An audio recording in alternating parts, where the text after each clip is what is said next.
সর্বভারতীয় পঞ্চায়েত পরিষদ রাজ্য কমিটির প্রথম বৈঠক হয় শনিবার। এদিন ক্যাপিটাল কমপ্লেক্স বিধায়ক আবাসে বিধায়ক বিজিত সিনহার সরকারি বাসভবনে হয় বৈঠক।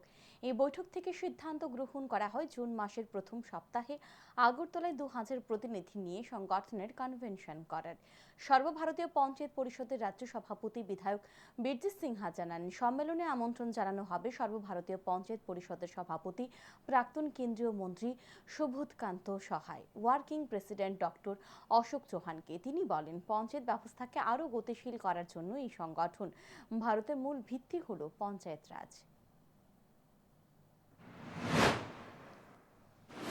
পঞ্চায়েত ব্যবস্থাকে আরো যাতে গতিশীল করা যায়,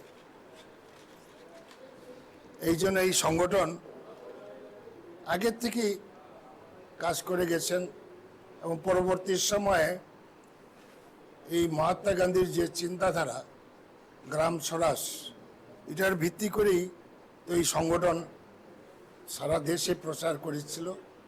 পরবর্তী সময়ে রাজীব গান্ধী প্রধানমন্ত্রী হয়েই এটা একটা আইন করে গেছে,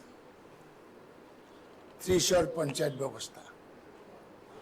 লোকসভাতে পাশ হলো সংখ্যাগরিষ্ঠ নিয়ে, রাজ্যসভাতে বিরোধীরা আটকালো। পরবর্তী সময়ে নরসিংহ রাও প্রাইম মিনিস্টার হওয়ার পরে যখন রাজ্যসভাতে কংগ্রেস সংখ্যাগরিষ্ঠ হলো, তখন এই আইনটা পাস হয়েছে।